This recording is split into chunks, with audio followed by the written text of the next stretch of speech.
Hi, welcome. Thank you for joining us for the 5th session in our series, Conversation on Spirituality, Faith, and Health.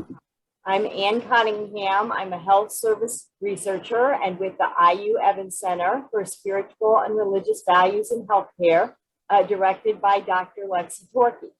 The Evans Center and IU Health Chaplaincy and Spiritual Care co-sponsored this conversation series. We are honored today to be joined by 3 members of the Amish and Mennonite community, Chaplain Reuben Chook, Chaplain John Schrock, and Chaplain Ann Mitchell. And as you know, our conversation today is on caring for Amish and Mennonite patients and families.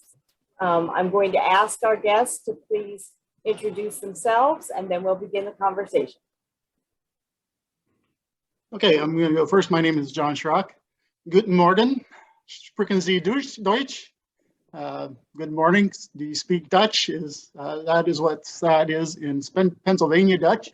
To be honest, that's about all the Pennsylvania Dutch I know. I know this was promoted with the flyer with the Amish buggy on it.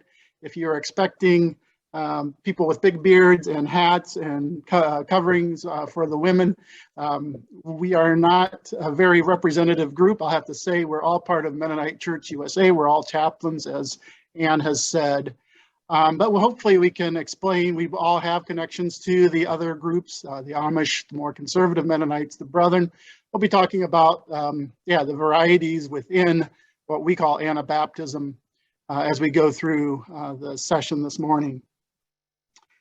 I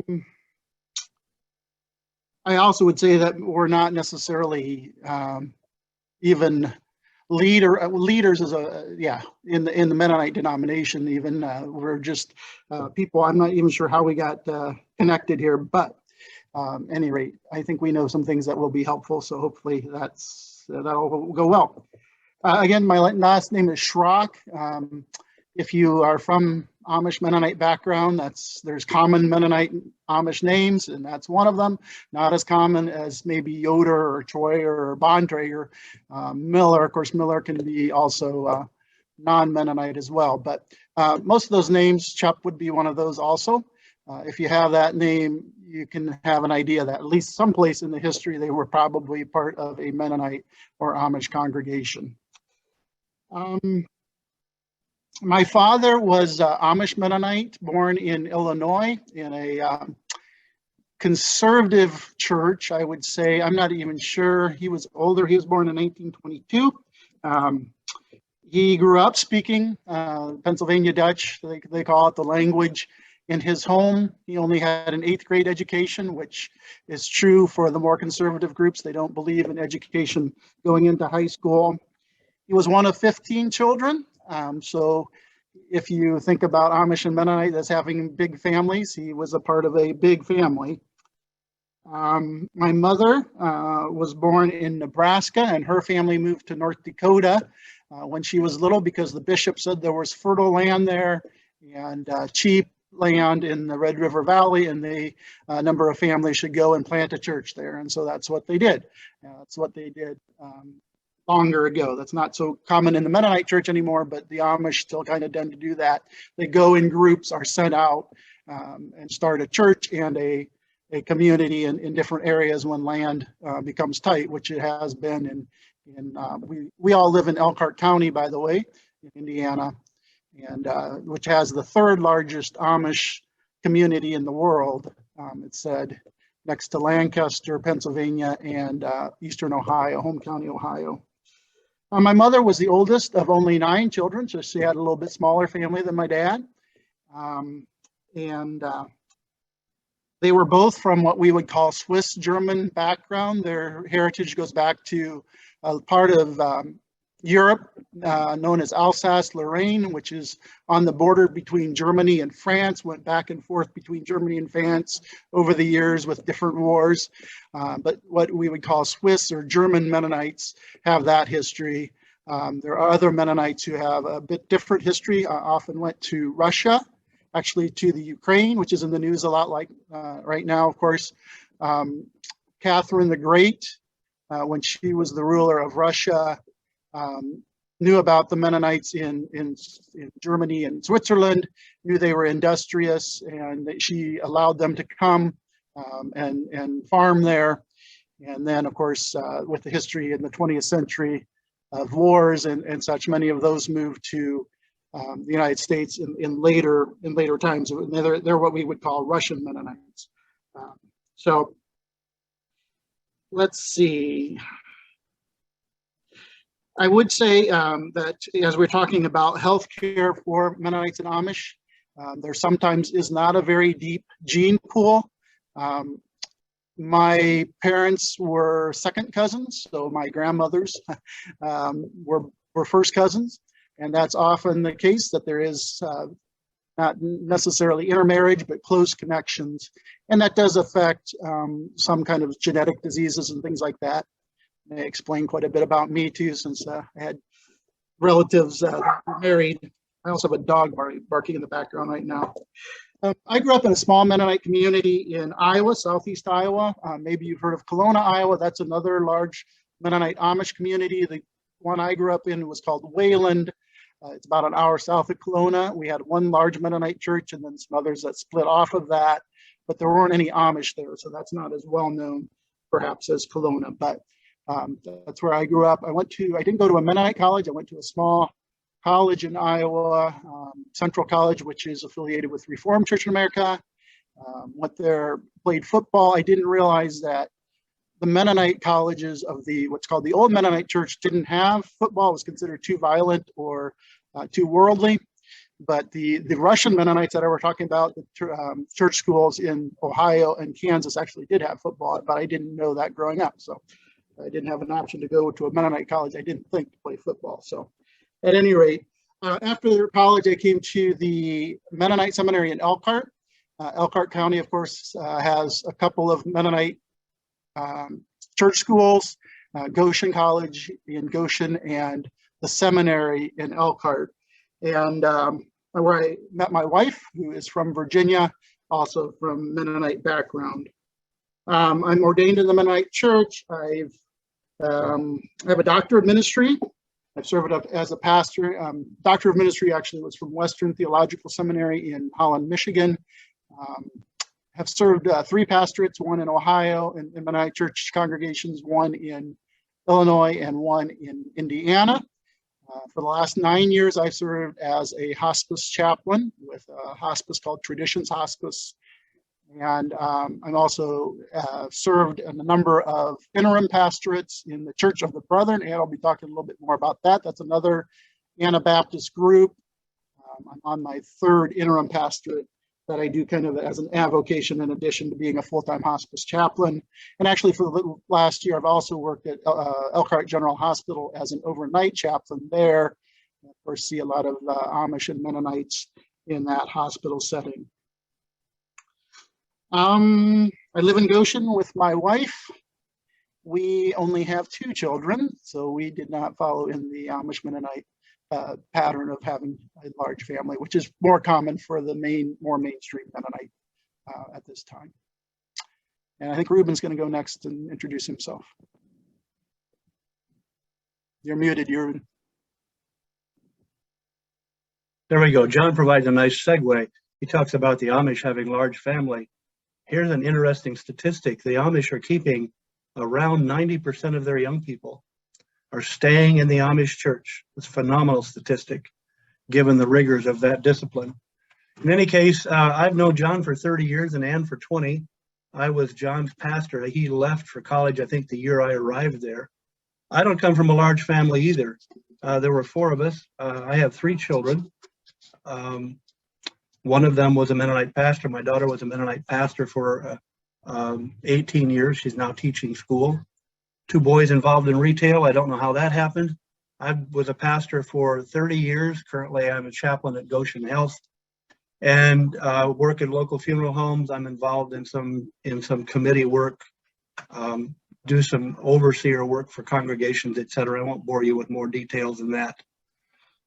My education background is Heston College. I got an AA in pastoral ministries there.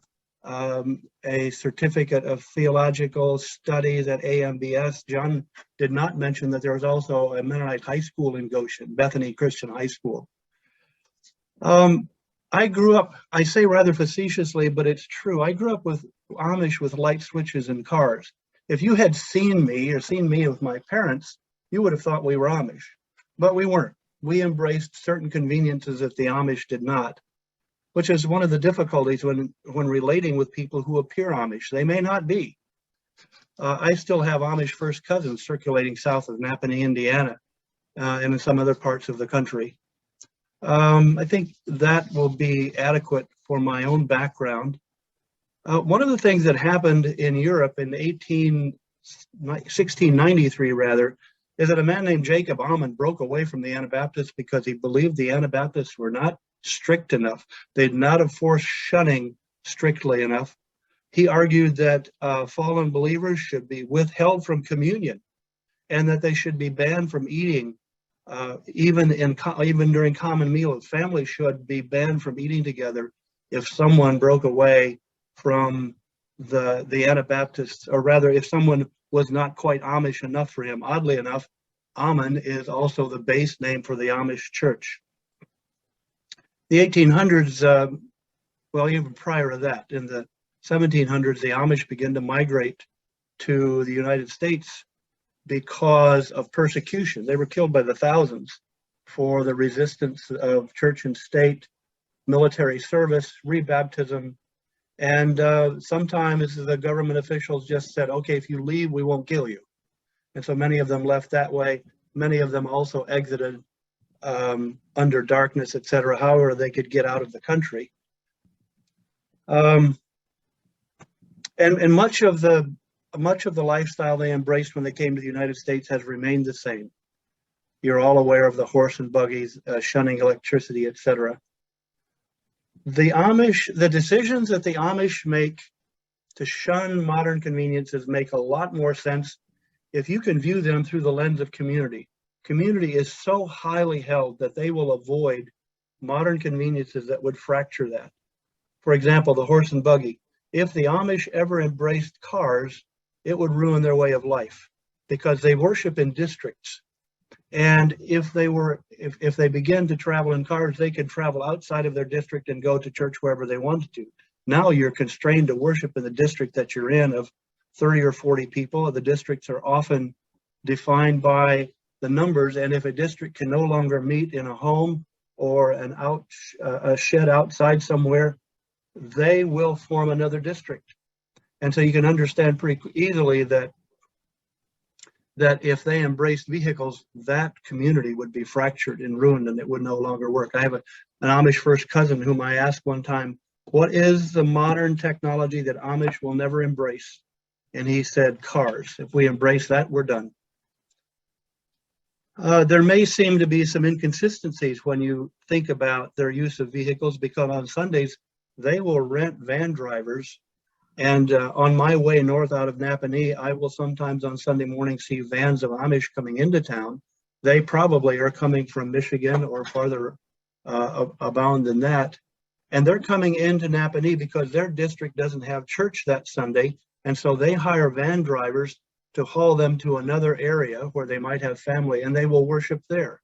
That may seem inconsistent, but if you think about the community that happens in a 15-passenger van, when families are together, the community just goes on the road. And so that's just a bit about their view of technology, and they're skeptical of advances that would fracture this highly held community that they have. Electricity is seen as an outside connection. It's seen as a connection to the outside world.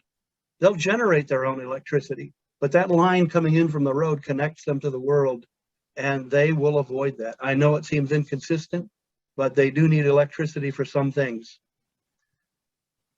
They'll especially avoid television because it's too informative. They understand that. It allows worldly values to infiltrate their households. The differences between Amish and Mennonite. It begins in the morning when they go to work. The Amish either ride bike, and they will ride bike in some of the most horrible weather you can imagine in northern Indiana. They will still ride bikes. They may ride with a neighbor. Mennonites, however, drive cars, take public transportation, etc. The Amish, not so much. It begins in the morning when they get up. Another way it begins sometimes is that they will spend 30 minutes, sometimes much longer than that, in their morning devotions, reading German documents and publications, and praying with family before they leave for work. Again, the idea of community and family are really important. They worship in districts, as I noted, whereas Mennonites worship in a variety of different congregational settings and congregational locations. The role of women is very different between the Amish and the Anabaptists. I noted that my daughter has been a pastor, and in most Mennonite congregations, women have roles of leadership. The Amish, not so much. It's still a male-dominated religion, and male leadership is also exerted in the homes, and sometimes it's exerted in the homes because the wives will let them exert it. Wives have more power in the home than we generally believe. One of the reasons that I notice passive aggression in Amish homes is that ideal that women will submit and they'll let their husbands know they submit, but really they have a lot of power. Don't be deceived by that. The Sermon on the Mount is highly important to the Amish. It is anathema to not forgive. To not forgive is seen as disobedience to God and a high form of arrogance. For them, Jesus was who he said he was and meant what he said and was talking to them. They read the Bible in a fairly flat kind of way. Healthcare, some of them have insurance through their factory work, most of them not so much. There are very few Amish farmers left in our area. In Napanee, they have this thing called the Amish Bank, where wealthy Amish business owners, and being an Amish millionaire is no longer an oxymoron. And so they will invest in what's called in the Amish Bank. For example, a tornado went through Napanee in 2013, and the Amish Bank ponied up money. And the tornado went through on Thursday, and by Saturday morning, or at the end of the day rather, there were barns. They bought out the local lumber company so that by the time the English people began building, the materials were pretty well used up in our part of the state. The other way the Amish Bank functions is it underwrites the cost of being Amish. Because if you're getting married as a young person and you're Amish, you're going to need a house, a building for a horse, and 3 or 4 acres in an Elkhart County. That can be prohibitively expensive. So these Amish businessmen will underwrite the cost of an Amish family getting started. So for the Amish, submission is highly idealized, based primarily on Jesus' words, "Not my will, but thine be done." They submit to God's will by giving individually and thoughts of selfishness, just by putting those things aside. They have the same, however, I want to say this too, they have the same basic existential needs as all of us. Food, shelter, clothing, meaningful relationships. They wonder, where did we come from? What are we here for? And where are we going? So if you're interacting with them as a chaplain, it would be helpful for you maybe to approach it in that way, that essentially they have the same needs as all other humans do. I would suggest not intruding. When I do chaplain work at Goes Health, I try not to intrude if there's family present. I'll wait until later, family and friends are there. Without exception, I will ask them if I can pray with them, because some of them are not comfortable with that. My point of entrance for the Amish is that in many cases is that I can still speak Pennsylvania Dutch. That was my first language. And if a chaplain comes in dressed like everybody else and I speak Pennsylvania Dutch, they will perk up just like that. They will want to know 2 things. Who are my parents? What are my roots? And they'll want to know about my faith. Those are the 2 things they want to know. I have a point of entrance for that. Some of you will not. But I would suggest that as you enter an Amish person's room, that you would do so in the same way you enter an other patient's room. However, if you are a female chaplain, you may encounter some resistance because of their views on women in leadership and in faith contexts. Don't let that put you off. They're more gracious than maybe we might think. They have a high regard for the Lord's Prayer. That's often helpful. They're usually sort of a quiet, gentle folks as an extension of the humility they practice, and their non-resistance, acceptance of God's will. I sometimes will speak to the Amish when they encounter hard things medically. I'll ask them how they make sense of this untimely thing that has occurred. And almost without exception, they will say, well, we just want to accept this as God's will. However, it's not Calvinism, and it's not fatalism. They want to submit, genuinely and authentically submit to this thing as God's will. I've not quite figured it all out yet. So also for docs and nurses, remember that you're speaking to a group of folks where English is their second language. Make it as simple as you can. That is not to say that the Amish are simple, though. With an 8th grade education, the Amish are not to be viewed as somehow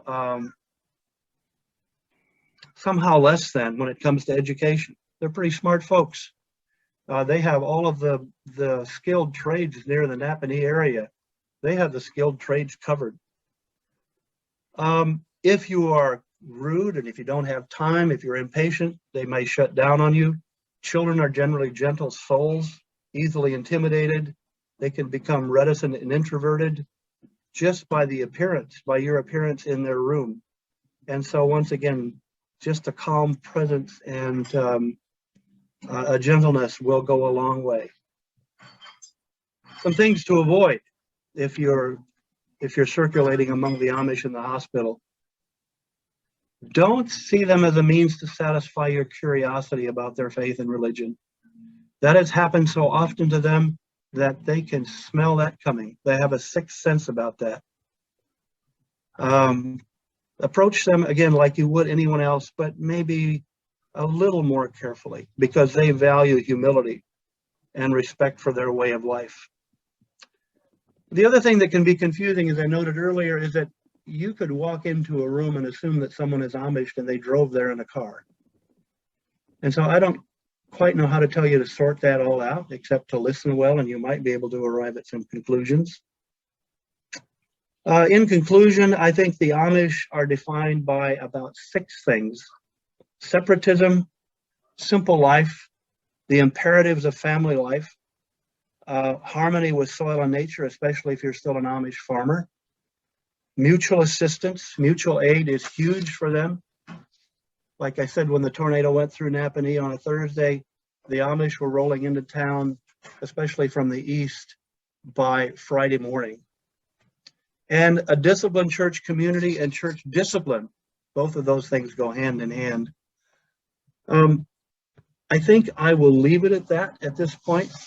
I don't want to overspeak and leave room and time for questions. So that's my introductory piece. Thank you.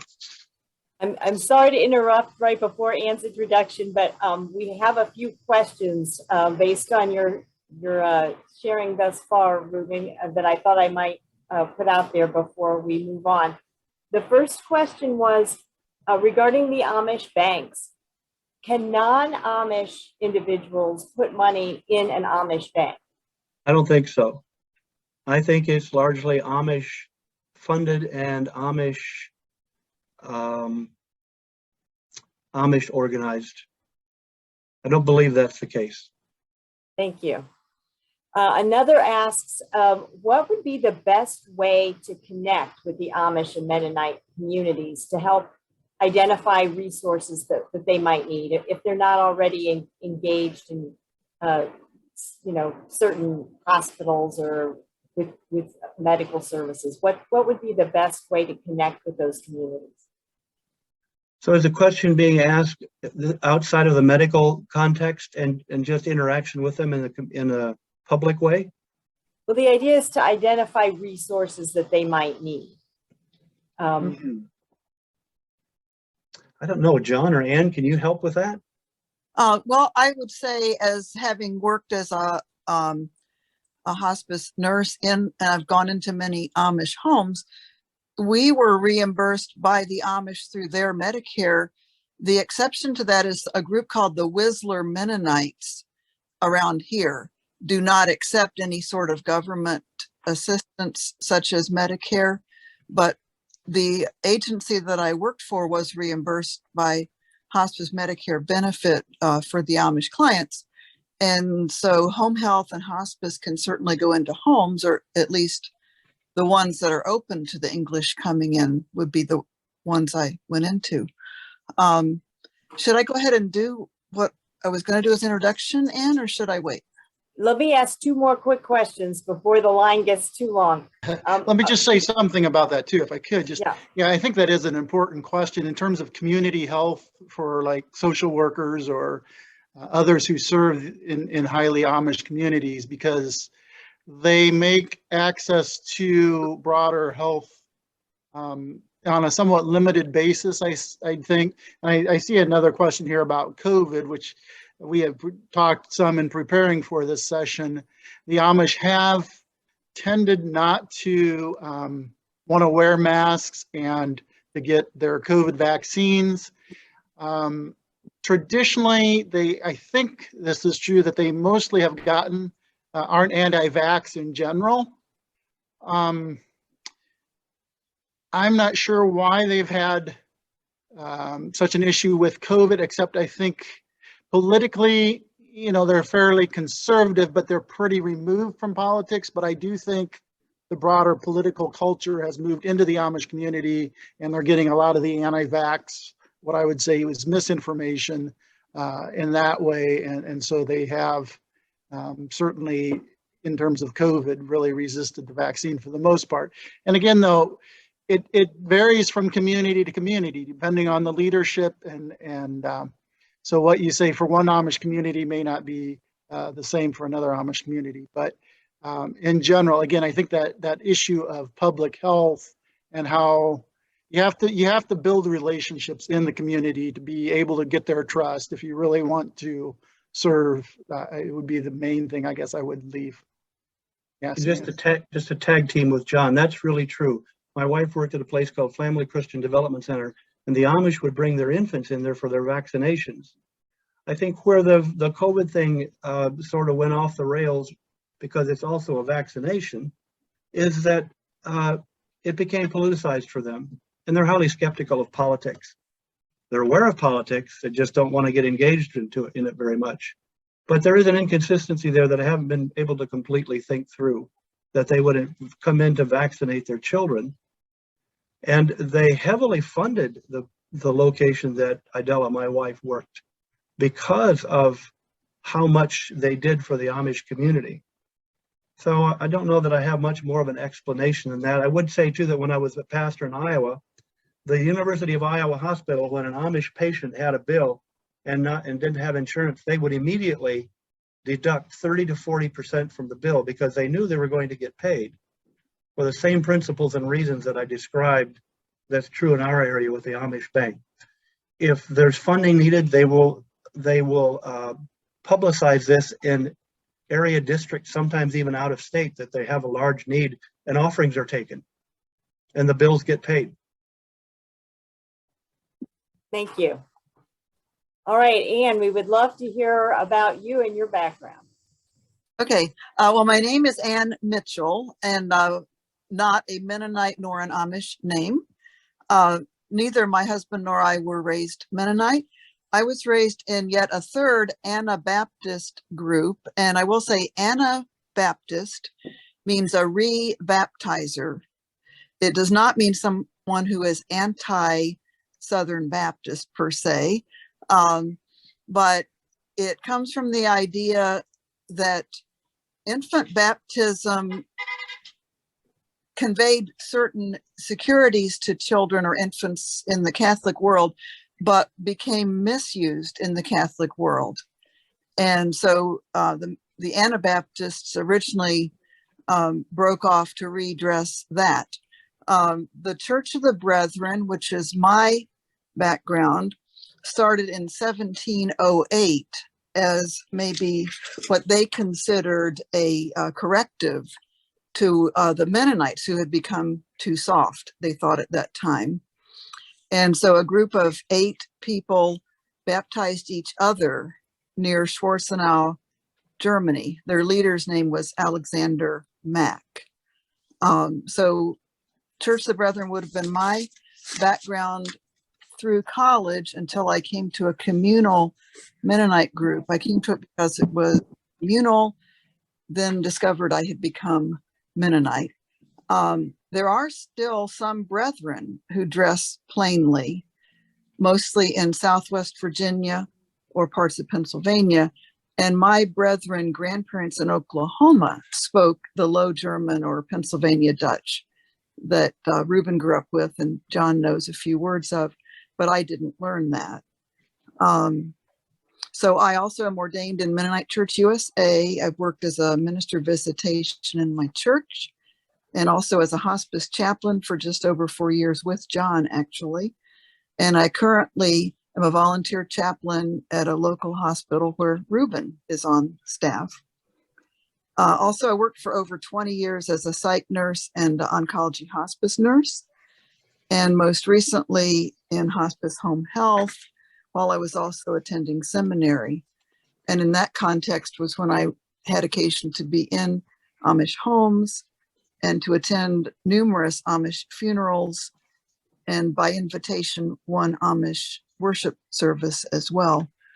One thing I noticed in almost every Amish home I entered was the book, Martyr's Mirror, which I had one time thought would be a pamphlet. It's actually a very fat book, and it is the history of early Mennonites or Anabaptists who were martyred for their faith.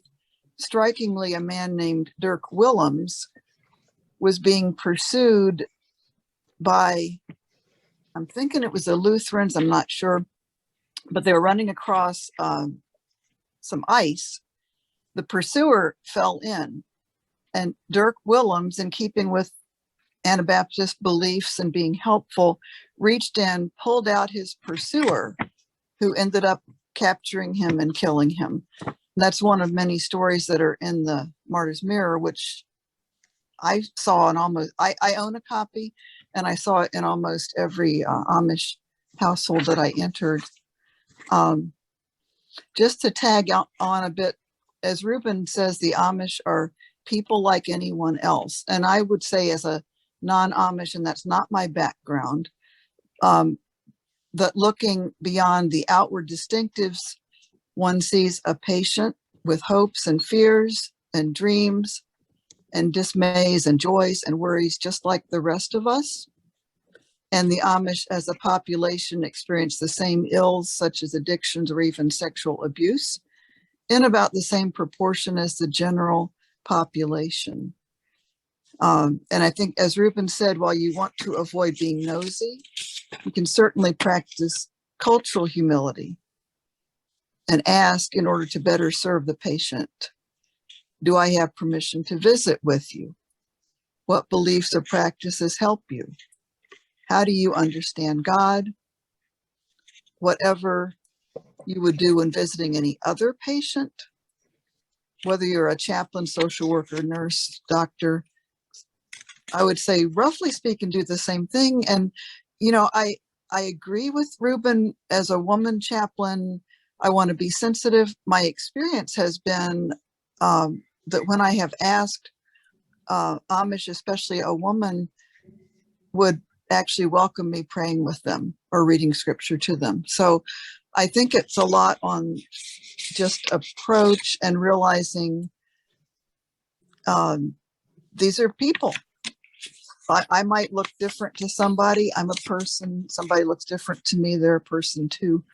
I think one, what you might say, positive side effect of being in an Amish culture that I experienced when I was a nurse was just how much help was available to my patient at home. Not only their own immediate family, but either extended family or people from the community coming in, taking shifts and really helping out. Notably to me, one woman we thought would not live a weekend, I saw her obituary 11 years later. She got so much better. We had to discharge her from hospice. And I truly believe that was due to the care she received as well as the prayer that she received from her community. So that's it. Once again, Thank you. to tag team what Ann was saying about they're seeking medical care. Sometimes they will seek out a number of natural medical avenues. And then if that doesn't work, they'll go the more mainstream way. That's not always true. I also think that a couple of misconceptions need to be clarified. One is this business of shunning.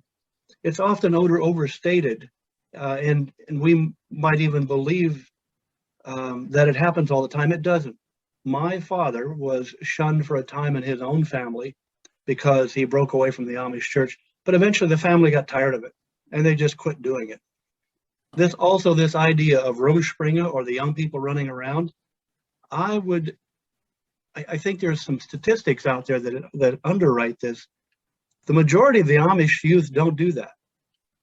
The majority of the Amish youth never do that. They don't leave the Amish church. They stay faithful to the way they were brought up in their church and home, but some do certainly, and some of them get in a lot of trouble. And sometimes judges will make a deal with an Amish bishop.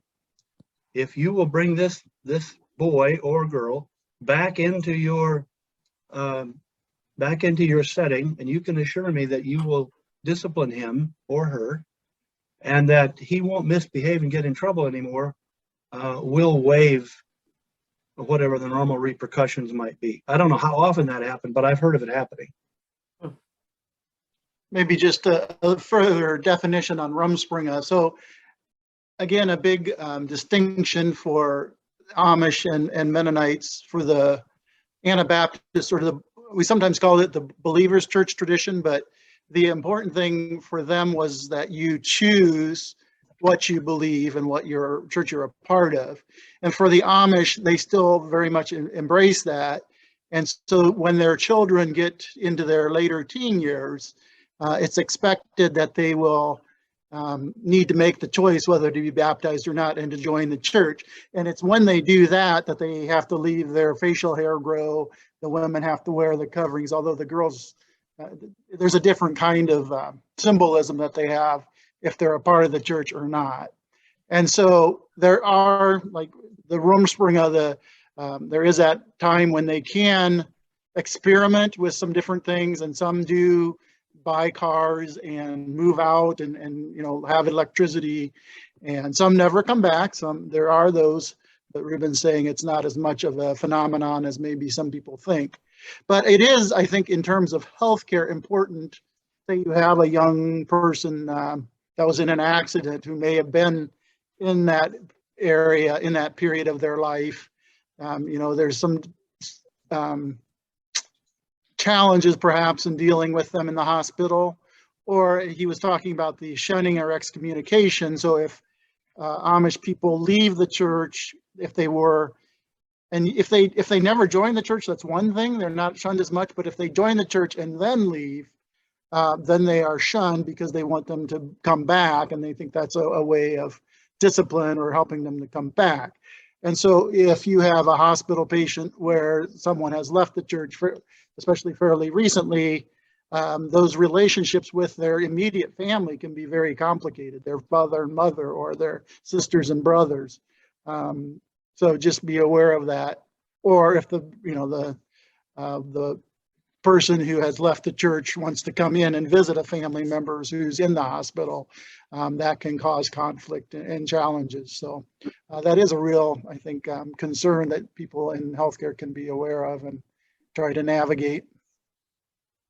Thank you. I just wanted to add a few questions at this point. We have a question about preventive screenings. If there are Amish who are seeing an English doctor, is there a way that would be most appropriate to approach them to discuss preventive screenings for cancer, for example? Or is that something they may or may not be open to? Do you have thoughts about that? it's interesting they use the word English. Obviously, they know that in the Amish world, there are Amish and there are English. And so anybody who's not Amish is English, whether you're Black or Hispanic or whatever, everybody else is English. So in terms of preventive care, Ruben could probably speak better to that than I can. I think they usually will accept that. I would also say, Ruben mentioned the idea of passive aggressiveness, and that's a real problem. And in terms of healthcare, they are usually very respectful, at least if you earn their respect of medical professionals. And they may just say, and that they'll go along with something, but then they won't actually do it when they go home because they just want to, not rock the boat kind of, but then, and that's kind of the passive aggressive thing. They'll say, okay, we'll do that. And then they'll talk about it with their family and decide, no, we're not going to take this medication or pursue this avenue of care. And so if you bump into that, that may be where that's coming from. So I would say that behavior is not limited to Amish within the healthcare world. True, but it is, I think, a particular Amish Mennonite distinctive. Conflict avoidance is another way to put it. Ruben, do you have other thoughts about preventive care? If that would be an issue in the Amish community, if a clinician wanted to do some preventive cancer evaluations, or that might that be welcomed or needed to be approached in a particular way? You know, the aphorism that comes to mind, if it's not broke, don't fix it. And I think that you might see some comparison between culture and the Amish, although I don't think, generally speaking, that the Amish pursue preventive care the way I have personally. So it might, while I wouldn't say that it's an exception, John, I think that it's not as common as it would be in mainstream culture. If they get ill, then they'll attend to it. And if they're not ill, don't worry about it. I think that's generally true. Thank you. We have another question related to mental illness. How do the Amish think about mental illness and therapy and medications? I think that's, can help with that, since she worked at Oakland, another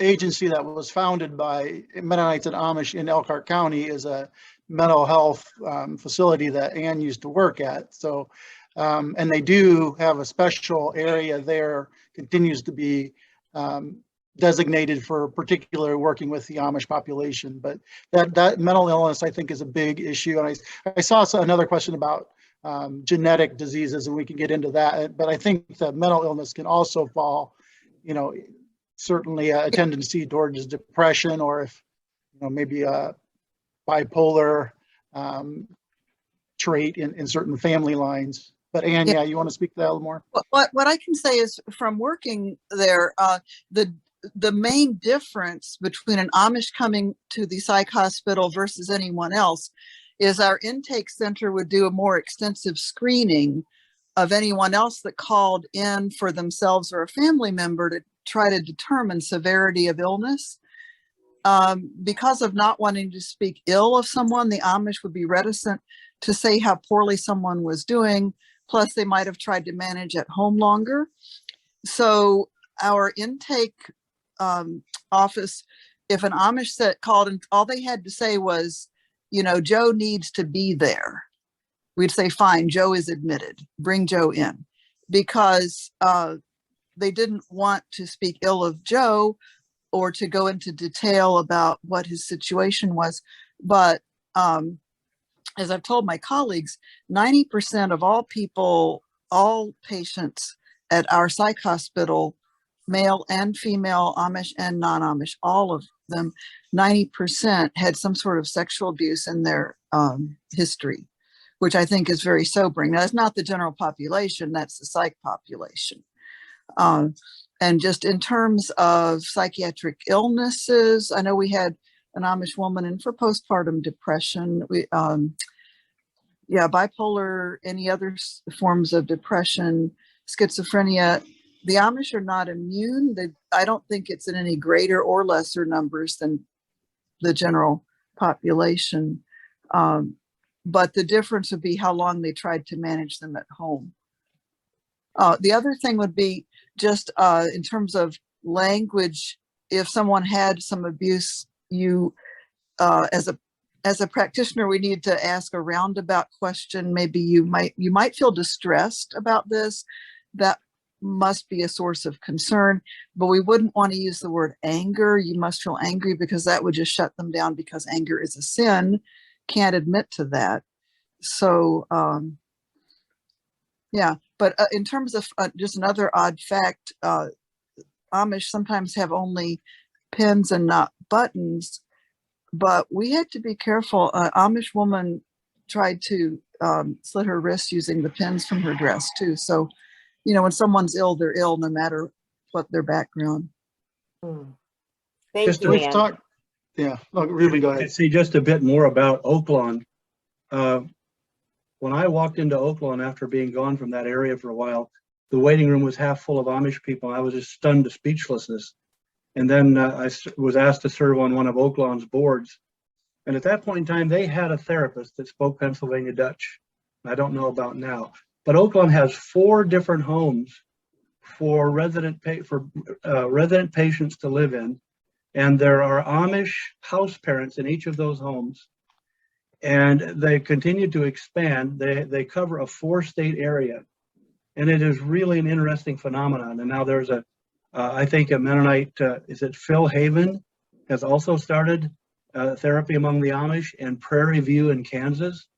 And so the Amish, this has opened the doors for the Amish. And I asked my first cousin about this, who's Amish. And he said, well, the bishops finally figured out that they were in over their heads.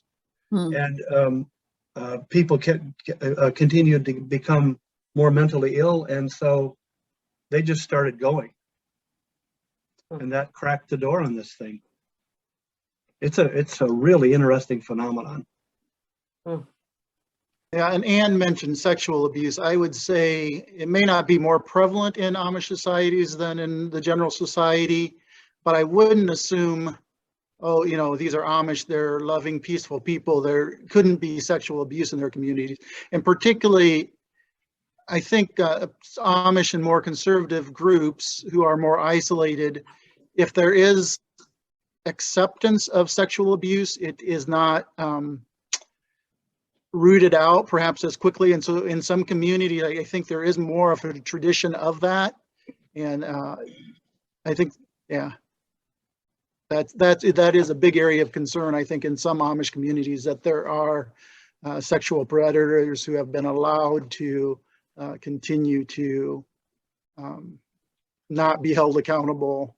I mean, the church tries to hold them accountable, but they oftentimes repeat offend, and it's a real problem, I think. Thank you. Moving on with our questions, we have a question. Is it correct to think that not all Amish are religious? Can some live the culture but not follow the religion?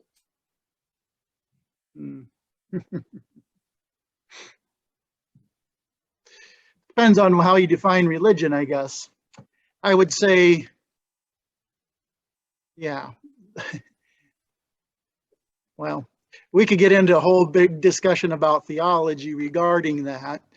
And I was going to talk a little bit, I don't know if this was the right time, about the Anabaptist movement originally, going back before the Amish broke off. But again, as we've said, the big issue was baptism. So if they're baptized in a part of the church, they are religious in terms of definition of religion. Are they Christian? Are they saved? Are they whatever your definition of Christianity is? I've heard it said that the Amish will ask them if they're Christian, and the Mennonite and Amish focus more on behavior than belief in some ways. And so they will say, well, ask my neighbor, and that will tell you if I'm Christian or not. I was in one Amish home too, where the man said, we can't know if we're saved till after we die. he was just, I don't know if that's typical or if that was him, but he said, we can't know. We do our best. We try to be faithful. We live our life, but it's just something we can't know. So he wouldn't have answered the question, are you saved, other than, I hope so. You know, but I can't know till I die. And I don't know, Reuben, if that man was atypical. He's just Amish man as in his home. And that's what he said. Well, among the Amish, a term you will hear is Hoffnung, or hope. They have a hope. Mm-hmm. And it's an interesting dichotomy between faith and discipline, or faith and practice. I don't know that I have much more to add that's already been noted, except that they sure act Christian if they're not. Most of them, at least. There are a lot, I would say, in our counties, Elkhart County, LaGrange County, where there's a lot of Amish. There are a lot of churches, what we call evangelical churches, that reach out to ex-Amish and convert them, make them Christian, make them leave their communities. But yeah, again, we could discuss theology here, but yeah, there definitely is that phenomenon. I do think, Anne, that practice is really important to them. That doing the things that they believe Christ would do, it is a form of legalism sometimes, no doubt about that. But, you know, when I see the way the Amish generally live in their community and with the community in general, and they are not as separatist, at least in Napanee, as one might think. Mm-hmm. They sure resemble an awful lot the teachings of Jesus. Thank you. I would say that. We have a question about the issue of genetic diseases in that community, and whether you're aware if there are specialists that work with the Amish around this issue here in Indiana. I don't know if that's something any of you are aware of or not. I can't answer that question. I'd have to defer. All right, thank you. We have another question. Yeah, I should have written it down, but just in preparing, there was some kind of a river disease or something that was mentioned that is more prevalent in the Amish, and I'm not sure who's specializes in that or what exactly. Again, I just kind of noted that, and I should have written it down, but I don't think I did. So there are those things, and again, hopefully there are medical providers who are working at addressing those things. Thank you. So we have some questions from Riley Hospital. One of our participants asks, what types of toys are children allowed to play with? When the children are at Riley and they're trying to comfort the children, what are they allowed to bring to those children to help distract them and help them play?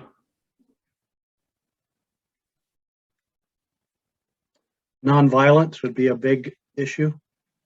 Any toy that has violence incorporated into it, they're not going to like that.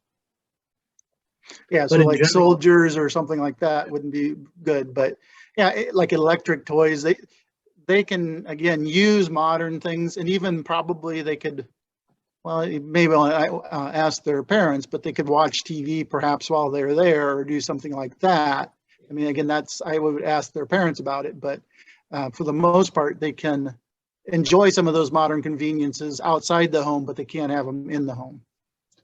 My granddaughter had surgery at Riley, had open heart surgery at Riley, and I didn't notice any toys there that the Amish would not concur with. Thank you. We have some additional questions around the issue of health and insurance. So wanting to know a little bit more about health insurance in the Amish, and then specifically if they require an expensive procedure like a transplant, how do finances potentially factor into that medical decision?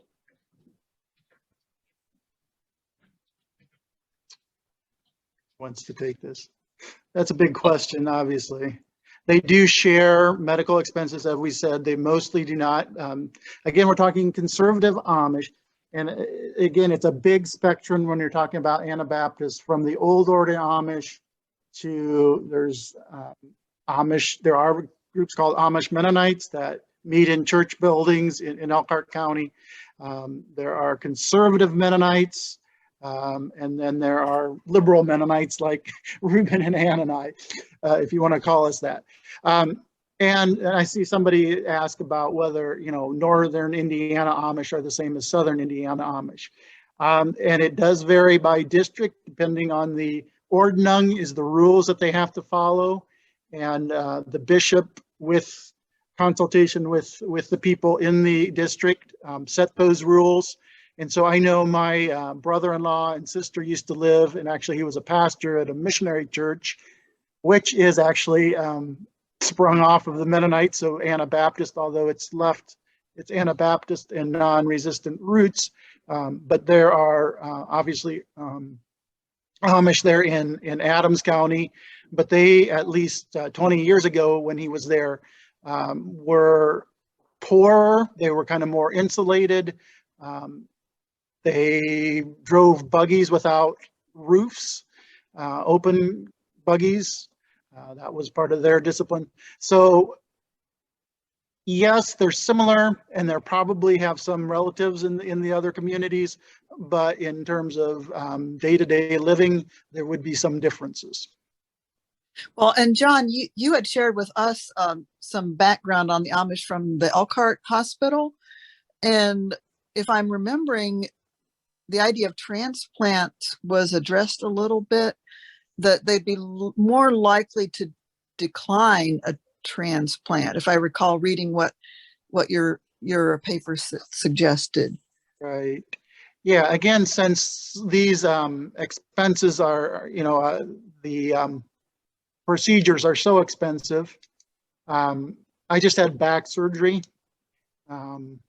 And the people who were providing my care wouldn't have known whether I was Mennonite or Episcopalian or Unitarian or anything. They wouldn't have known my religious background. I have insurance. I was just, a normal patient there. But it cost, I think the bill was over $500,000. And so they share these costs, but that's a lot. And the other thing that really gets them in health care are all the accidents with the buggies. And you have a child, who's badly injured, goes to the hospital for weeks or months, and you're talking millions and millions of dollars. And I've heard of communities that have just about been decimated by medical expenses because, and hopefully, the hospitals work with them and somehow work things out. But that the insurance piece is a really big issue in terms of healthcare to the Amish, because they don't have it. They share their resources. They are fairly wealthy, as Reuben said, particularly here in our counties up here, the northern counties. Again, southern, maybe not as much, don't have as much industry there. And so, yeah, it's a big issue. I don't tend to that too much in terms of finances and how they pay for what care they get as a chaplain, but it is true that they would probably, especially for elderly people, decline some kinds of care that others would just normally get because they just think it's too much of a burden on their community. They're concerned about their community and want the resources to be saved for younger people in the community, and so might be willing. I don't know, like dialysis and things like that. I'm not sure where they are with that, but that would be maybe the kind of thing where they could extend their life some, medical field could extend their life some, but they might say, no, that's not necessary, and choose to die at home and die comfortably without going that aggressive treatment route. They tend to be more candid about life and death than the general population. The other thing that has not been noted in a relationship to this is the acceptance of God's will. They just want to accept God's will. I hear that term used repeatedly. And then also funding. In our community in Napanee, it's not unusual to have several fundraisers during the year for someone's medical costs. So that's another way that they underwrite them. But in our area, there are enough wealthy Amish people that they could underwrite fairly high and extensive Amish bills if the folks who monitor and organize the Amish bank and the district that this person would come from would approve that, because once again, the whole idea of community becomes a major factor here, a submission to the community.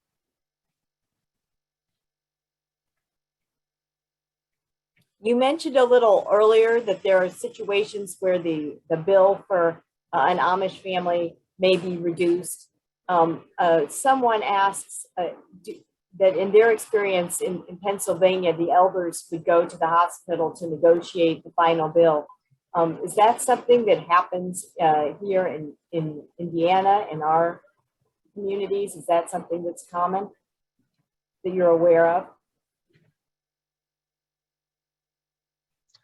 I'm not sure. The only thing I can reflect on, and as I noted earlier, is that the University of Iowa Hospital almost always reduced the Amish bill when there wasn't insurance.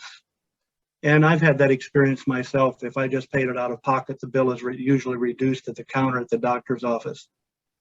And so I don't know about the local hospitals. John and Ann may be more aware of that. But you reduce overhead and costs a lot if it's paid directly. Well, at Oakland, and this goes back, I left Oakland in 2003, so it goes back. But at the time, they called it at Oakland colloquially Amish aid, but Amish paid directly out of pocket for whoever was there. Whether that rate was reduced, I don't know. But it wasn't something they wanted the people to, the Amish community didn't want the Amish person at Oakland to worry about their bill on top of worrying about being there. And it was simply known that it would be covered. Thank you. And that is, yeah, it would be covered. That's very, they take very seriously paying their debts. They wouldn't let an outstanding bill go because that's not part of, I mean, that's really important to them that they pay their debts. We have a question about the LGBTQ community. How do the Amish deal with that? How do they address issues of having a child who might be part of that community? I would say largely they don't. Well, Ruben, you were a panelist in a class I took at seminary. I don't know if you remember the ex-Amish guy from Goshen that talked about he left. Yeah, he never told his community that he was gay, but he left the community more or less for that reason. And he said his view was the only reason he might tell them would be if he found a partner. But he said he and his sister both seemed to be very happy being single people. She was in the church still and he was not. And that, yeah, it's kind of basically, we won't, he didn't think it was going to come up unless he had a particularly strong reason to bring it up, which he didn't.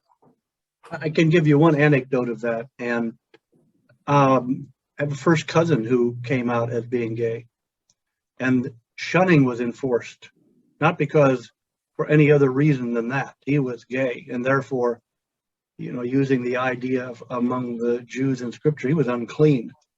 And I treated him like I would anybody else. And one time in the presence of other first cousins, I hadn't seen him in a while, and I hugged him, and they were aghast. And my response was, well, it's not contagious. He's still my cousin. But he was here as a result of a funeral of an aunt who was a grandmother to all of us. And he was asked not to attend because he was gay. And so he went out and got drunk the night before and had too much of a hangover to attend anyway. And so that's really looked on disfavorably. I just think it's not mentioned much, like Ann said. Yeah, I'd say a lot of denial that it happens. There are, obviously, I would say there are, gay and lesbian people in the Amish community, but right, if they want to stay, they would just remain single and not make a big deal of it, which is a hard, because Amish life so much revolves around family that it's hard, yeah, to live as a single person. Although I will mention on our hospice, we have had a few. We probably, I think we could reach out more to the Amish community, our hospice could, but we did have a woman a number of years ago who was Amish and was single, and she lived with two other Amish women who were single, and they had a beautiful house. I imagine their nephews and other family members built that for them, and had been able to travel all over the United States, and I'm not sure if they even went internationally. And so they were able to thrive. Now, I don't know if they identified themselves as lesbian or not. I don't think they did.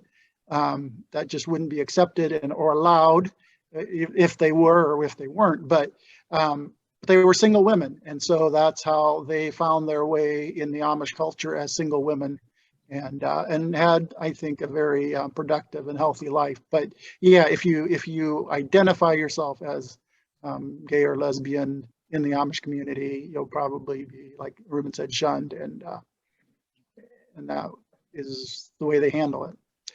I might say too, I mean, just in terms of broader, the more progressive liberal Mennonite Amish, that the homosexuality issue is an issue that most denominations struggle with, including the Mennonite denomination that we're a part of, and so just religiously, that is a challenging issue in a lot of settings. Just a Thank quick you. question for John and Ann. Is it my imagination, or is there an ex-Amish gay and lesbian support group functioning nationally? I just don't know. It seems like I've heard of something like that, but I can't quantify it. Could be possible. I mean, yeah. I know that the Brethren has had for years the flag friend, P-flag parents and friends of lesbians and gays in the Church of the Brethren. But that goes back decades now. Right. Yeah, the Mennonite Church, the Pink Meadows and others, there are groups, but whether the ex-Amish have their own, I don't know. We had years ago a Amish woman who had come to the realization she was lesbian, but unfortunately, and this was in 1993, she was also in process of realizing she would have to leave her whole way of life as an Amish person to be who she was as a lesbian woman at that time. And it was very distressing to her. I see the question about how single people who are cared for in their old age. Yeah, again, usually they come from large families. So even if they don't have children themselves, they will have a huge system of nieces and nephews, and often live. Amish often have what is called a dotty house for either the grandparents, but it's also for older family members that's built right next to the main house, and family can live in that in their older age and be taken care of. So they do a pretty good job. I do see in the nursing homes, there are occasionally some Amish that come, or conservative Mennonites that are, their needs are such that they are living in nursing homes, but for the most part, they do a pretty good job, I think, of caring for their elderly on their own.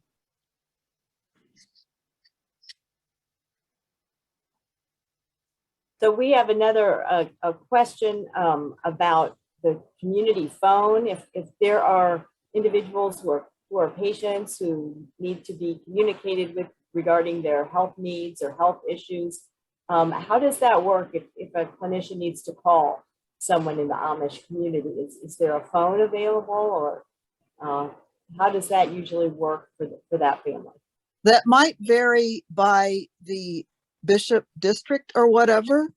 I was at one home outside of Middlebury, Indiana, that the bishop decided the primary caregiver should carry a flip phone cell phone specifically so the nurses and social workers and whoever could call and say when to expect us to arrive.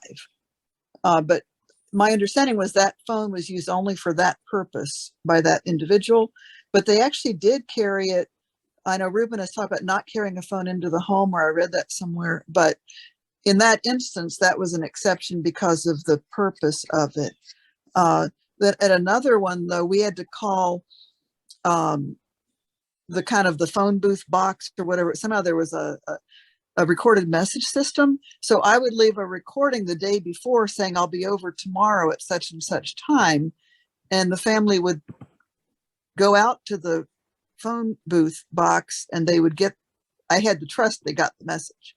So, and that was also, it was also Middlebury, but a different side of the county. Right. Again, so they can't have landlines into their homes, but they can have landlines. And like Ann was talking about, they have these actual little buildings where they have the phone, and like 3 or 4 families will have a common line there where they'll have an answering machine, and you'll have to go through and say who you're wanting to leave a message for. That was the old way. I will say the cell phones have really been making around here anyway, making inroads into the Amish community, because they aren't landlines. So they can't take the landline in, but the cell phones don't have a line. And so, you know, that's a way that I think modern technology has had a big impact on the Amish here recently. Thank you. We have some questions now related to advanced care planning. Do you have a sense of what the Amish or Mennonite perspective might be on advanced care planning, and perhaps the best way to approach that topic with individuals?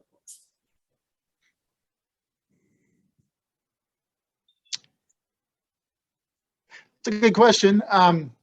Again, it's kind of a community decision as to end of life issues.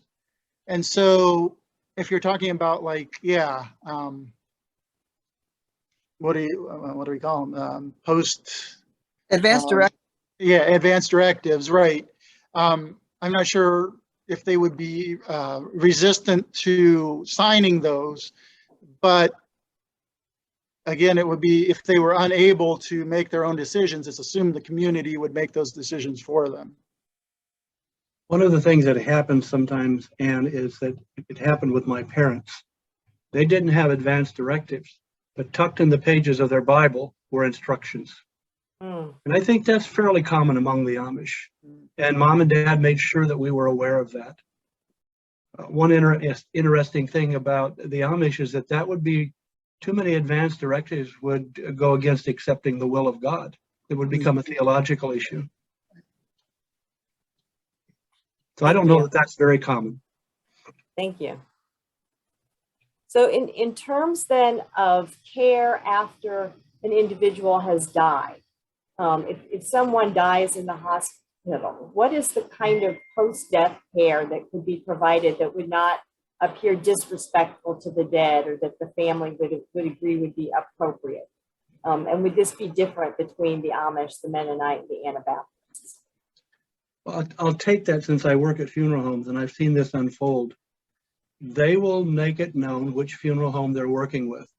And the funeral home goes and picks up the body, brings it and prepares it, and then delivers the body to an Amish home for a viewing. Usually a family member will host a viewing. If a husband dies first, then it will happen in that home if the wife is still alive, if she is able. And locally in Napanee, Larry Thompson told me that after he does the embalming and delivers the body to the home, there's not a lot of involvement by him. Often staff doesn't even stay there because they have their own system, their own methodology of caring for this. If you go to an Amish viewing or wake, they'll be quiet, respectful. People will sit in rows. Sometimes I've seen as many as 50 to 100 people, family members, just sitting and greeting people as they come through. Then the Amish usually have their own cemeteries, and they take the body to the cemetery in a buggy, in the back of a buggy that is spaced for that. Thank you. If someone dies while they are in the hospital, are there things that the with the family sitting there, that the clinician should do or should not do while they're beginning to prepare the body to move to the next stage, that would be more respectful?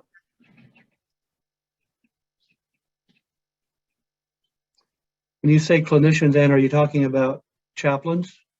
It could be a whoever's there, if a female patient were to die in the hospital, for example,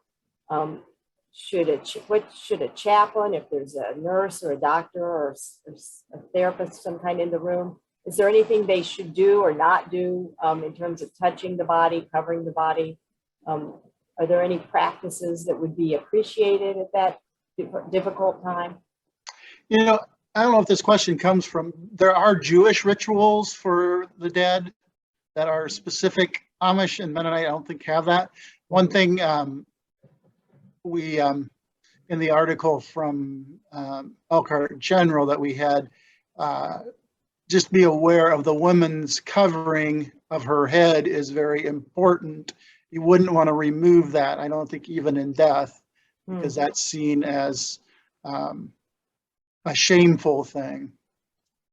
My mother was buried with a covering. I think, once again, something that was said earlier, just asking permission. Is there anything I can do? How can I be helpful, etc.? And nursing staff at Goshen Health does that. They have a snack tray that they take in if people want that. Amish have high regard for death and dying. And so I think a gentle, quiet presence, being respectful, asking permission is the way I would approach it personally. Yeah, I would concur. I haven't seen an Amish death in a hospital. I have in the home. And Ruben, you've probably seen this too, but within the, and I needed to go there because the nurse always went when we had a death of a hospice patient. So I was there, but the local community would arrive very quietly. Everybody knew what to do. They'd remove furniture from the home to a nearby building so that the space that was going to be created for the viewing could be set up. I don't know if that, in generally speaking, I would help to help bathe the body. Sometimes families, Amish or non-Amish, would want to help with that. The Amish tended to want to take that for themselves in the home. But again, I don't know what goes on in the hospital. One thing I would say too is don't be surprised if they're fairly stoic. You won't see a lot of wailing and weeping because they accept death as part of life, especially for an older person. I'm not sure if a young child, it would be a bit different, but they would tend to, not cry or show much emotion at death. And don't think that there might be some repression there, but that's just part of their culture. So don't think that that's unhealthy for them. And not at that time, but the Amish funerals that I've attended, one, I was actually surprised, but all the grown adult sons of the patient, the guy, he was their father, had died. He was older, but they all, as they filed to process around the casket, every single one of them draped themselves over their father's body in the casket and just wept. So, and then I was subsequently invited, for whatever reason, to join the immediate family when they buried the person. And I think maybe two women wanted to take part in shoveling the dirt, but mostly what happened was all the men took turns shoveling the dirt right then and there. And the women and everybody else was singing around the gravesite as it was covered. But I felt like I saw a lot of raw emotion actually at funerals, but then that's not the same as in the hospital, right, where you've got a lot of outsiders. Right. Yeah, that's a good point. I've only been to one Amish funeral. I can't remember, but it's very somber. And they certainly have feelings. Thank you. Then you brought up the singing. We had a question from a music therapist about what role music plays in the life of the Amish and Mennonite? Is that something that they appreciate, or that's part of their culture or religion? Be curious Well, to hear more about that. the interesting thing to me is that the Ausbund is the longest continuously used hymnal in the world to anyone's knowledge. It goes over 400 years now, basically unchanged.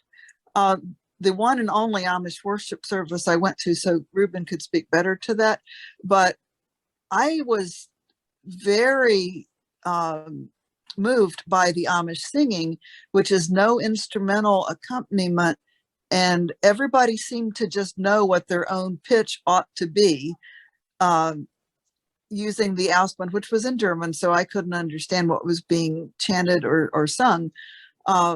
But it really felt like a very meditative chant to me as an outsider. Like, I found it extremely worshipful. I don't know how I would have experienced it had I known the language. Yeah, the Mennonites have traditionally, and are moving away from this, but sung in 4-part harmony without accompaniment in their worship services, which is a little different than the singing from the Ausbund. They've created new hymnals, over the decades. They just released a new one in the Mennonite Church here in the last year, and are moving more to using instruments and accompaniment in worship as well. But the tradition is 4-part harmony singing, and traditional hymns are enjoyed by many anyway, Mennonites yet.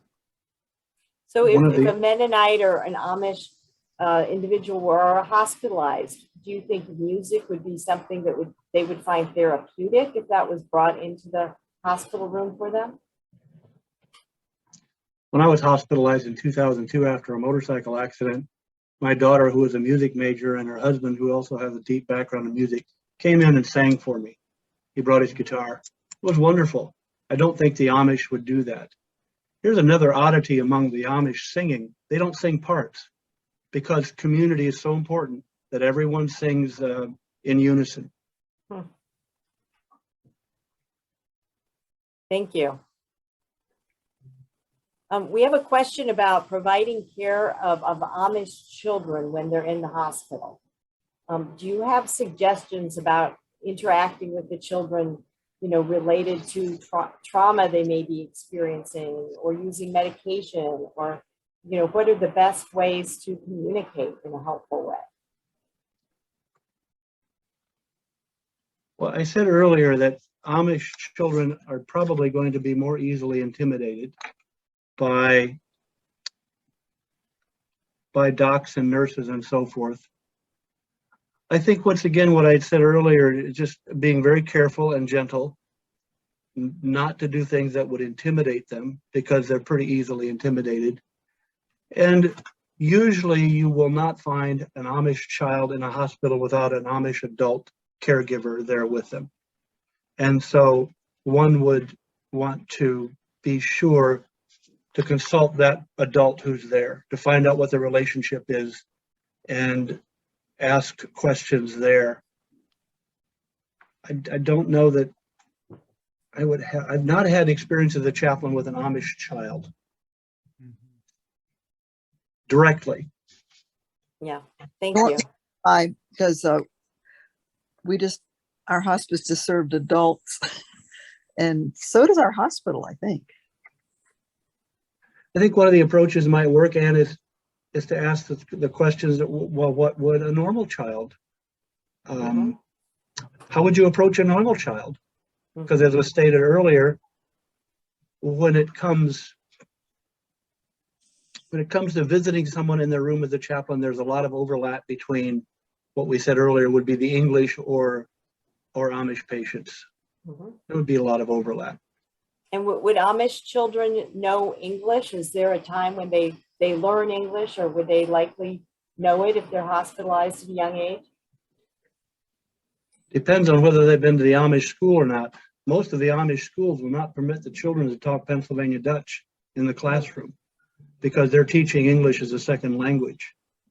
And so, wow, I'm trying to remember my own experience. by the time I went to school, I was pretty well versed in English. And so I would suspect that they, for the most part, they own it simultaneously, but they will be more fluent in Pennsylvania Dutch at a young age. I would think, yeah, currently most Amish children would know English from a pretty young age, but I might be wrong. What about the adults? Would any adults need an interpreter, do you believe, or would most adults know English? They would, I would say they mostly would know English. I've had some pastoral care situations and where I reverted to Pennsylvania Dutch because the person that was sitting in the chair with me simply could not find the words in English. And so I said, it's okay. I can understand you and I will try to respond as best I can in your language. In the hospital situation, yeah, I think it's mostly done in English and they would be good with that. Thank you. Now, in some of our earlier conversations, you shared some thoughts about the best ways to approach patients who might be Amish or Mennonite in a hospital or healthcare situation. You mentioned things like being careful around touch or proximity, wanting to be humble, maybe being careful in the way that you approach someone so that you don't feel overbearing. Can you say a little bit more about those things? What would a clinician walking into a patient's room want to be thinking about at that time? I would say for sure, this isn't what not to do, but what to do is to try to make a personal connection. So where are you from? And then, if you're from a place, somebody in Goshen.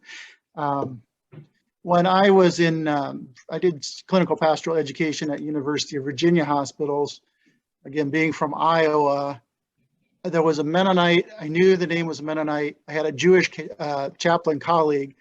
The game 6 degrees of separation. In the Mennonite world, it's like 2 degrees of separation from Kevin Bacon, because I told him, I bet within 2 questions we can find a common person that we know. And I went into the room, and sure enough, within couple of questions, he knew some people who had done from Iowa that I knew who had done well drilling in Haiti. But even if the 3 of us kind of maybe have that connection that we can make. And I find that to be important when I interact with Amish, to make, and Mennonite and brethren, to make that connection somehow, a personal connection that we have. So, other clinicians may not have that background, but just somehow say, yeah, if you're in Indianapolis and you have somebody from Elkhart County that comes down, if you know somebody in Elkhart County, just say, oh, I know somebody. Do you know where a certain place is, or something like that? Just to try to make that connection, because they're so communal that's just really important to them to know that they have some way to connect to you. Well, yeah, along that line, you suggested that clinicians should also be prepared for some personal questions. That the patient might ask them questions, about if they are married, if they have children, or to establish those connections. Can you say about that? You're kind of fading in and out there on the volume, but you're asking about. I'm sorry. Yes, you had mentioned in our earlier conversation that Amish, maybe the Mennonite as well, patients and families might ask the clinicians some personal questions. Might ask them if they're married, might ask them if they have children, that kind of thing. So that would be important to expect, maybe as a matter of building community. Could you say a little bit more about that? The way of building community, I'll let the others answer as well, but that's part of that connection, making connections. I think, there's a line between sharing and oversharing, like with anyone. Now, I don't know that I would say this. I would probably be more forthright if an Amish asked me if I were married. I'd probably more likely just plain answer the question, how many children I have, or this. But part of my psych training would have been, the focus would be on the patient in front of me, not on me. And that sometimes the self-disclosure then could make them overly concerned about me even if yeah, so I don't know if that's making sense, but in my clinical pastoral education as well, our supervisor was very fond of saying, if somebody asks you, are you married or whatever, why is that important to you? But I think in this case, we would know for the Amish, it's important because they want to make a connection. Yeah, when I'm asked those kind of things, I will answer only the question that's asked. I won't expand on it because I want to know about the patient. And I do that whether the patient is Amish or otherwise. Thank you. Can you share some advice for clinicians regarding different genders? Are there special approaches if the patient is a woman or a man in terms of the preferred sex of the clinician, or what you should do or not do? I think I mentioned earlier that they may be more comfortable. That's not always true. And could respond to this, but they would generally, that's almost an overstatement. They might be more comfortable with a male than a female. I would raise that more as a question in the statement.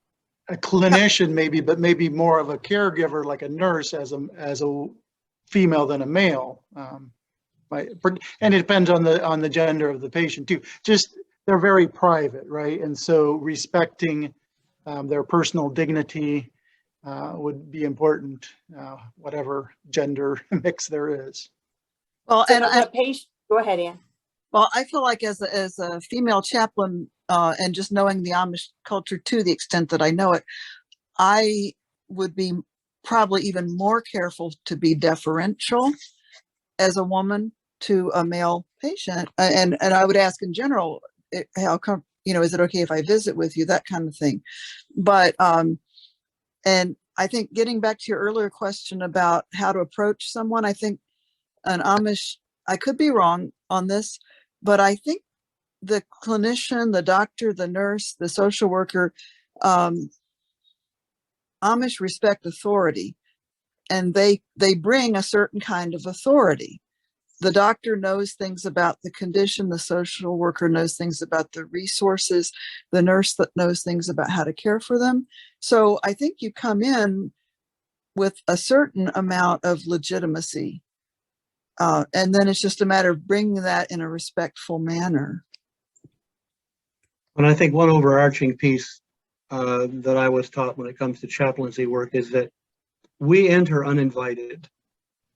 And after that, as quickly as possible, we defer to the patient.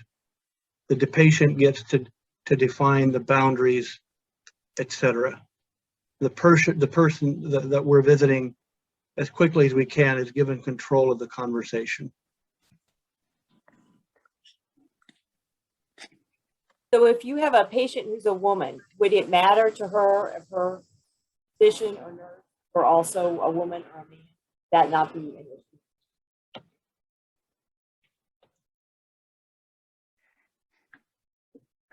I don't know. We have male nurses at Goshen, but I've actually never asked any of the nurses if they interact with the Amish patients or not. So I just plain don't know. Ruben's been there more than what I have. I would say that, once again, the fact that this person visiting them is a nurse and is qualified to do that is probably the more is a stronger imperative. I know I've said this several times, but I think that the whole issue of respect just can't be overstated when it comes, especially to the Amish, because we're dealing with a different culture. Just respect the fact that these folks are different, and yet they're not so much. It's a paradox of sorts, because they're in that room with the same kind of needs as anyone else, but there is a difference in their. And I'm trying to think this through too. Yeah, there is a difference, certainly in gender roles in the Amish community. There are pretty defined things that men do and women do. Patriarchal, kind of typical, women do cooking and cleaning, men do, the barn work and things like that. And so I agree that they would see a healthcare professional in a little different way, but I do think there is that somewhat of a suspicion or a, thought that, you know, men should be doctors and women should be caregivers in the healthcare setting as well. But I might be wrong. When I think about it too, years ago when I worked in a hospital, we had a male LPN. Nobody was Amish in our hospital, no patients, but we had patients who would take one of us aside privately. Oh, I don't want a male nurse, right? So, okay, fine, we'll just roll with that. And I think John and I have had the experience actually at least once where somebody preferred a woman chaplain, and I had a few where they preferred a man. I mean, it's like, these were not Amish, but you go with what the person wants.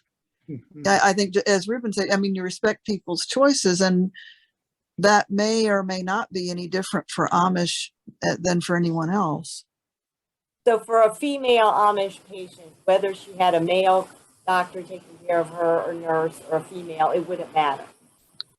I think you'd have to ask them. Yeah. I'm So not it varies by the individual. I'm not experienced that it matters. Thank you. You have a question? In pediatrics, frequently patients' parents are referred to as mom or dad, or sometimes they use their first names. Could this be considered disrespectful in your view?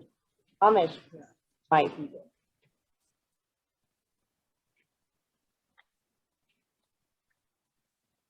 I don't know. Yeah, I couldn't really speak to that either. What are they? I mean, what did you call your mother and father at home, Ruben? Dada and Mom and dad. mom and dad. Yeah. Yeah. I don't think I would. Are you asking whether using male and female pronouns or first names or last names? And is that what you're asking? No. At Riley, for example, when they're talking about the parents of a baby, they'll say, well, mom is doing this or dad is this, or they'll use the first names of the mom or dad. And they didn't know if that would be considered. Oh, I see. So they use their names rather than mother or father, like their first names. They might say mom or dad, or they might say, you know, mom of baby Sam thinks that he's getting better, dad doesn't, or something. But, you know, the clinicians might use the words mom or dad, or the clinicians might say Sam and Francine. Would be using those terms or first names be considered disrespectful in any way? Or is there something different that the Amish parents should be called? Not to my awareness. Yeah, I would think your mom and your dad for the child would be what they would be familiar with. Thank you. One thing, we were talking about the coverings for the women. It reminded me of a story from Elkhart General here in the last year where there was a man, an Amish man, who needed oxygen, I think it was, and so he needed to shave his beard.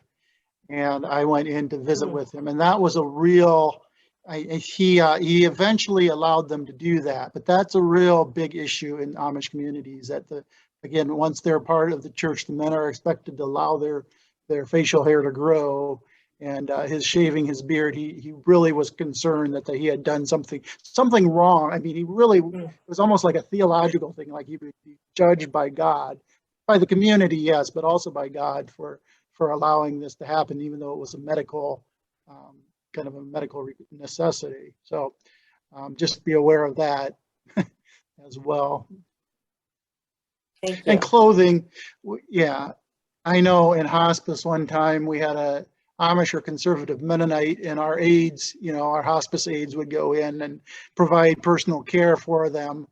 And I'm sure they thought they were doing a really nice thing, and they went in and painted this older woman, Amish woman's fingernails. Well, you know, that's not something that would be done in the Amish community. So you just have to be, there are some things along those lines you just have to be careful about. And dress, obviously you want them to wear, they will probably bring in the dress they're comfortable with, but you want to put that on them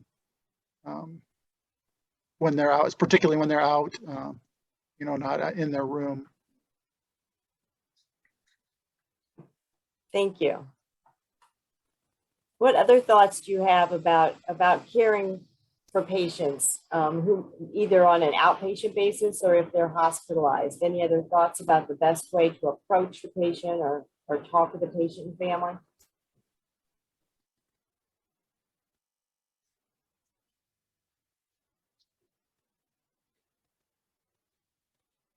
You're asking about caring for Amish and Menno patients, is that correct? Mennonite, yeah. Mennonite. Well, I would say that Mennonites are more English than they are Amish. Mm-hmm. So I wouldn't approach them any differently. But when it comes to the Amish, I don't know that I approach them much differently, Anne, than I do anyone else, except maybe with a little more caution, respect, patience, maybe just a more careful way of entering the room. But I have an advantage, and that is that I can speak Pennsylvania Dutch.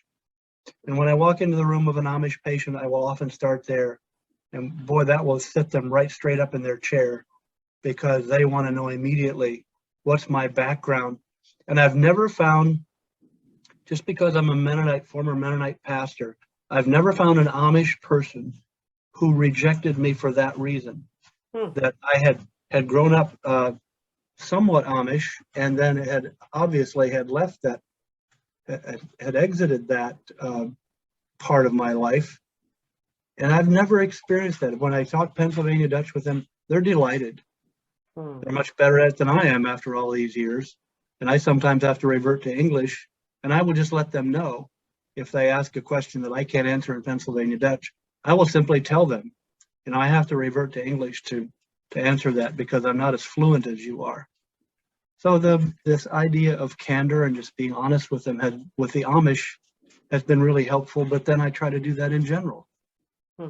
But just be aware, yeah, the Amish live a fairly sheltered and isolated life where they're mostly, depending on the community, you know, dealing with people like them. And so being in the hospital is way out of their comfort zone. It's foreign, it's scary, it's, yeah. So there's just a lot more probably a heightened level of perhaps anxiety that they're feeling. So again, just anything that you can connect with them on a personal level with would be the emphasis, I would say, in dealing with Amish patients. We might, again, we didn't get into the kind of more of the history of the Mennonites, the difference between Mennonite and Amish. Mennonites go way back to 1500. Menno Simons was a leader who wasn't killed, which is there were many of the leaders were killed by, as Anne was talking about in the Martyr's Mere. We hear their stories. So he was around for a longer time, and so they took on the name of Mennonite. And I think there's at least 60 groups. The Brethren again were 1800, so later on. Mennonites emerged at about the same time as the broader Reformation. 1525 was when the first Anabaptists rebaptized each other. 1517 is when Luther nailed his theses on the Wittenberg door. So it was at the same time, but they Amish and Mennonites believed in separation, the Anabaptist separation of the church and state, and that led them to be persecuted. And so they became, although they initially were fairly well educated and lived in cities, they were made to go into farming in the hills of the different areas, and then persecuted in different ways. So you have different waves of migration to the United States from Europe. But now in the last 100, 150 years, there's been a lot of separation. 150 years ago, the difference between Mennonite and Amish wouldn't be so much because everybody was driving buggies. Nobody had electricity. And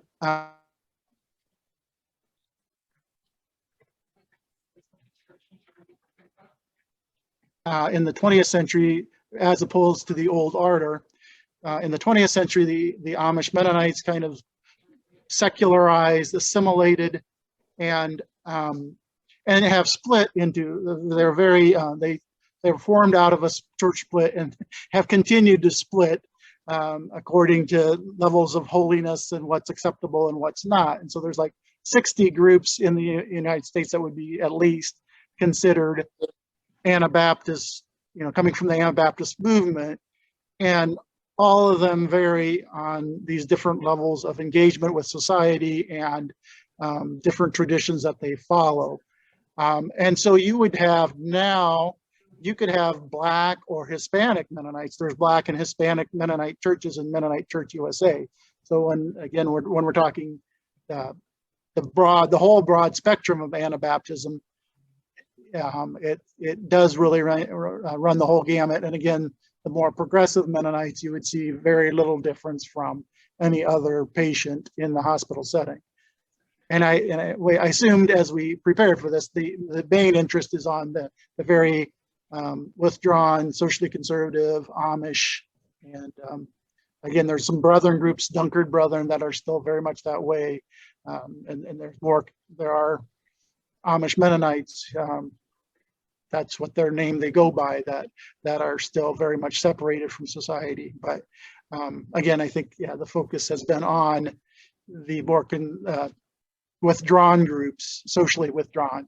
But just realize we're talking the whole gamut. And so you can't, if you see a Mennonite on a census list, which they often don't provide. Ann was saying that too, depending on the hospital, you have all the different denominations, and Mennonites often don't get listed in that. I know our hospice doesn't list that as an option, but if you walk into a Mennonite's room, don't assume, too much about their faith and their background, except that it's a little bit different than a Lutheran or a Methodist.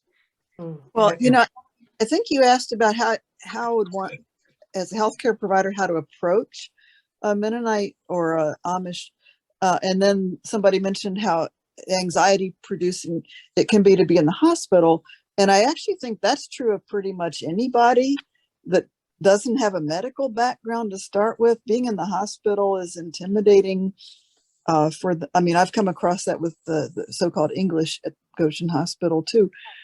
One thing I know Goshen Hospital does, not only for the Amish, but they do for the Amish, is what they call a visitor exception. So the person can have a visitor with them more than the normal hours of visitation. So that can help with their comfort level. And I don't know if your hospital system in Indianapolis currently makes that provision. Thank you. And one thing that should be said, just in terms of the global context, is there are now more Anabaptists on the African continent than anywhere else in the world. Yep. Interesting. We have a question about public health information. If there's a need to share public health information with the Amish community, for example, there's a health crisis that could spread to that community. Do you have a sense of what the best strategy would be? Is it best, for example, to first approach the bishop? Or how would one share important health information with that community?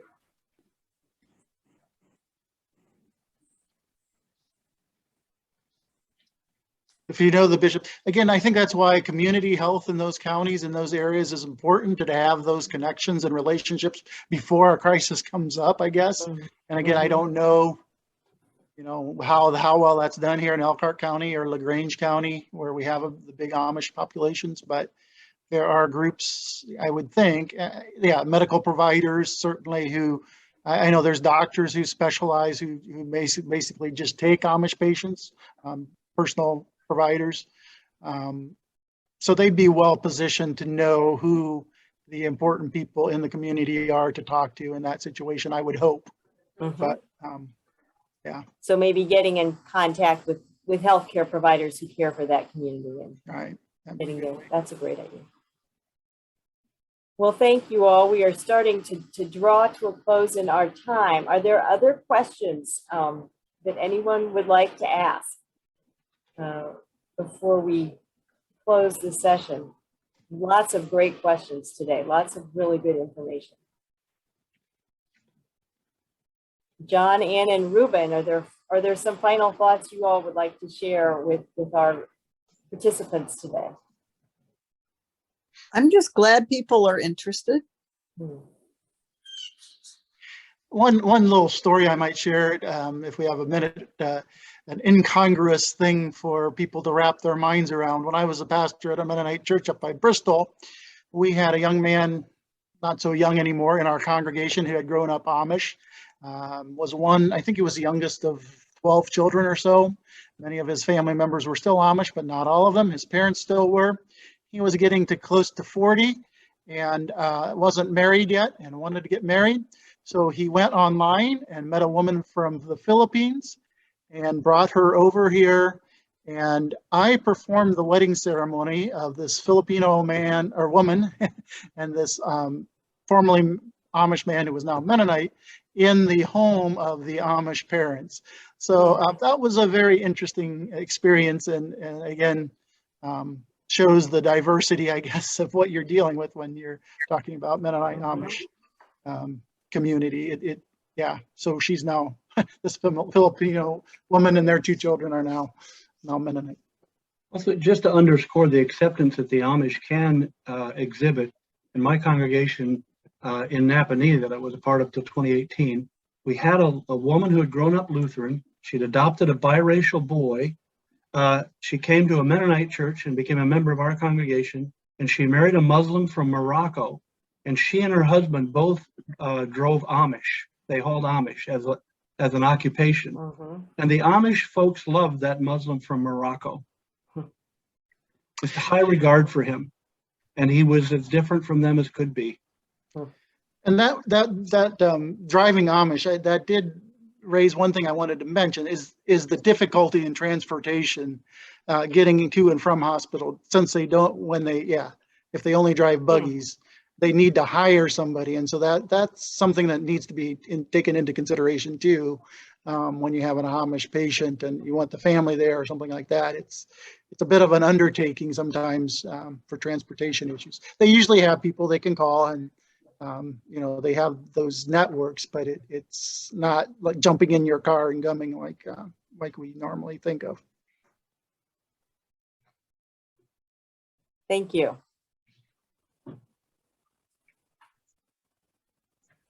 Well, this has been an incredible conversation. We cannot thank you all enough for sharing your insight, your experiences, your wisdom with us today, helping us to better understand some communities that many of us don't know a lot about, in order to make sure certain we can provide respectful and appropriate care.